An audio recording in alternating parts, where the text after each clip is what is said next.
आणि आत्महत्या झाली असं जर तुमचं म्हणणं आहे, तर ज्या हॉटेलमध्ये तिचा मृतदेह होता तो मृतदेह पोलिसांनी नातेवाईकाला यायच्या अगोदर एवढी काय घाई लागली, 10 तास पीएम रूम मध्ये तिचा शव तसा पडला, मग हॉटेलमधून तुम्ही का काढलं?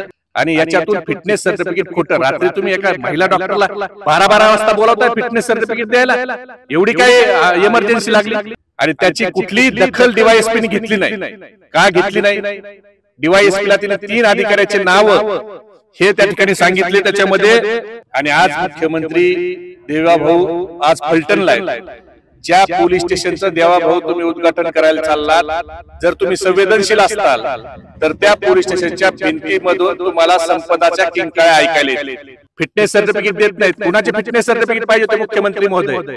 जर तुम्हाला थोडी जरी नैतिकता असेल ना, तर तुम्ही जरा चौकशी करा. स्वराज जे तुमचा कारखाना आहे रणजित निंबाळकरचा, त्या स्वराज जो कारखान्याचा रणजित निंबाळकर आहे तो मुकादमाला उचलून आणायचा, त्याच्यावर खोटे केसेस काय दाखल करायचा. ज्या बिल्डिंगचं तुम्ही आज मुख्यमंत्री महोदय तुम्ही उद्घाटन करताय ना, त्या बिल्डिंग मध्ये मागच्या 2 वर्षात किती 420 गुन्हे दाखल झाले हे जरा बघा. आता isakal.com आहे देशातील नंबर 1 ची मराठी न्यूज वेबसाईट. प्रत्येक अपडेटसाठी isakal.com ला नक्की भेट द्या. असं की खरं तर अतिशय दुर्दैवी घटना ही घडलेली आहे. एक आपल्या जिल्ह्यातली आपली लेक संपदा मुंडे हिने आत्महत्या केली. खरं तर ही आत्महत्या नाही, ही हत्या आहे. आणि आज मुख्यमंत्री देवाभाऊ आज फलटणला आहेत. ज्या पोलीस स्टेशनचं देवाभाऊ तुम्ही उद्घाटन करायला चाललात, जर तुम्ही संवेदनशील असताल तर त्या पोलीस स्टेशनच्या भिंतीमधून तुम्हाला संपदाच्या किंकाळ्या ऐकायला येतील. कारण ह्या संपदाला छळलं जातंय, हे काय आजपासून छळलं जात नाही. तिनं 6 जूनला तुमच्या डीवायएसपी कडे अर्ज दिला आणि 6 जूनला सांगितलं की कशा पद्धतीनं तिच्यावर खोटे फिटनेस सर्टिफिकेट देण्यासाठी दबाव आणला जातो. आणि त्याची कुठलीही दखल डीवायएसपीने घेतली नाही. का घेतली नाही? डीवायएसपीला तिने 3 अधिकाऱ्याचे नाव हे त्या ठिकाणी सांगितले. त्याच्यामध्ये पाटील सर पोलीस उपनिरीक्षक, जायपत्रे सहाय्यक पोलीस निरीक्षक आणि उपनिरीक्षक बदने हे मला खोटं फिटनेस सर्टिफिकेट द्यायला दबाव टाकतायत हे डीवायएसपीला सांगितलं. डीवायएसपीने कारवाई केली नाही म्हणून तिने जुलैमध्ये 13/8ला परत माहितीच्या अधिकारात मी दिलेल्या अर्जावर तुम्ही काय कारवाई केली हे त्या ठिकाणी विचारलं. 6 जून महिन्यात तिनं कंप्लेंट केली म्हणून पोलिसांनी तिची खोटी तक्रार केली आणि जुलैमध्ये त्याचा जबाब दिला. माझं म्हणणं आहे संपदाच्या हातावर जे नावं लिहिलेत ही तिची सुसाईड नोट नाही, तर हा जो जॉब तिने दिलाय मुख्यमंत्री महोदय, ह्या जॉब मध्ये जे जे नाव आहेत याच्यात तुमच्या खासदारांनी फोन करून तिला म्हणलंय. काय म्हणलंय तुमच्या खासदारांनी? की तुम्ही बीडचे आहेत म्हणून हे करताय का? फिटनेस सर्टिफिकेट देत नाहीत. कुणाचे फिटनेस सर्टिफिकेट पाहिजे ते मुख्यमंत्री महोदय? जर तुम्हाला थोडी जरी नैतिकता असेल ना, तर तुम्ही जरा चौकशी करा. स्वराज जे तुमचा कारखाना आहे रणजित निंबाळकरचा, त्या स्वराज जो कारखान्याचा रणजित निंबाळकर आहे तो मुकादमाला उचलून आणायचा, त्याच्यावर खोटे केसेस काय दाखल करायचा. ज्या बिल्डिंगचं तुम्ही आज मुख्यमंत्री महोदय तुम्ही उद्घाटन करताय ना, त्या बिल्डिंग मध्ये मागच्या 2 वर्षात किती 420 गुन्हे दाखल झाले हे जरा बघा. तुमचं फलटणचं पोलीस स्टेशन हे फलटणचं पोलीस स्टेशन राहिलं नव्हतं, ते स्वराज कारखान्याची वसुली केंद्र झालेलं होतं. त्या वसुली केंद्रात ज्यांना त्या ठिकाणी मुकादम घेऊन यायचा आणि त्या मुकादमाचं फिटनेस द्या आणि त्याला दबाव टाकून वसुली करायच्या. आता तुम्ही मुख्यमंत्री महोदय फलटणचं जे पोलीस स्टेशनचं जे वसुली केंद्र आहे स्वराज कारखान्याचं, त्याचं उद्घाटन करताय ना, शेजारी जाऊन स्वराज कारखान्याला जा.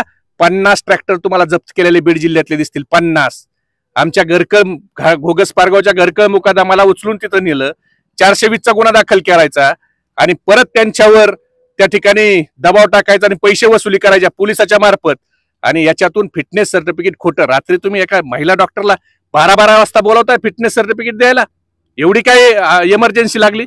आणि ती महिला डॉक्टर ती मेल्याच्या नंतर तिचा भाऊ डॉक्टर आहे, त्याला पीएमच्या तुम्ही नोट्स दाखवत नाही, त्याने तिला ओटीसीला घ्यायला तुम्ही 10 तास लावताय. अरे लाजा वाटायला पाहिजेत तुम्हाला. त्या महिला डॉक्टरला रात्री 12 वाजता बोलवणार आणि तिचं ज्या वेळेला पीएम करायचंय, तिचं मेडिकल ज्या वेळेला करायचंय, त्यावेळेला तुम्ही 10 तास तिचा शव तिथं पडून ठेवताय. आणि ती ज्या वेळेला मेली, ज्या आत्महत्या केली असं पोलिसाचं जर म्हणणं असेल तर ती लढवाई आहे. तिचे शिक्षक आम्हाला भेटले, तिच्या नातेवाईकांनी सांगितलंय, तिच्या गावातल्या लोकांनी सांगितलं की ती लढवाई आहे. 2 दिवस अगोदर ती भावाला फोन करून डॉक्टर भावाला विचारते की मी भाऊबीजेला येणार आहे आणि मला पीजीचं काउन्सिलिंग करायचंय, तू मला जरा अपडेट दे, मी नोकरीत आहे. जी 2 दिवसापूर्वी भाऊबीजेला येणार म्हणून सांगते ती भाऊबीजेच्या दिवशी आत्महत्या करते. आणि आत्महत्या झाली असं जर तुमचं म्हणणं आहे तर ज्या हॉटेलमध्ये तिचा मृतदेह होता तो मृतदेह पोलिसांनी नातेवाईकाला यायच्या अगोदर एवढी काय घाई लागली, 10 तास पीएम रूम मध्ये तिचा शव तसा पडला, मग हॉटेलमधून तुम्ही का काढलं? नातेवाईकाच्या समोर पंचनामा न करता तुम्ही का आणलं? तर मला वाटतं मुख्यमंत्री जर संवेदनशील असतील तर त्यांच्या खासदार रणजित सिंह निंबाळकराची देखील याच्या चौकशी झाली पाहिजे. आणि जो तिने जॉब दिलाय ह्या जॉब ही सुसाईड नोट आहे तिची, तिच्या हातावरची सुसाईड नोट नाही. हिच्यात जे काही अधिकारी आहेत, कोण धुमाळे, कोण पत्रे, कोण पोलीस उपनिरीक्षक आहे, कोण खासदार आहे, कोण त्याचे 2 पी आहेत, ह्या सगळ्यांनी तिला छळलंय आणि ह्या सगळ्याच्या त्रासाला कंटाळून तिने आत्महत्या केली. ह्या सगळ्याची ब्रेन मॅपिंग करा, नार्को टेस्ट करा, यांचे सीडीआर काढा आणि ह्यांची चौकशी जर मुख्यमंत्र्यांमध्ये हिंमत असेल तर त्यांनी ह्यांची चौकशी केली पाहिजे. महाराष्ट्रातील सर्व बातम्यांचे विश्वासार्ह व्यासपीठ सकाळच्या सर्व सोशल मीडिया प्लॅटफॉर्मला लाईक, फॉलो आणि सबस्क्राईब करा. तसंच सर्व नोटिफिकेशनसाठी बेल आयकॉन प्रेस करायला विसरू नका.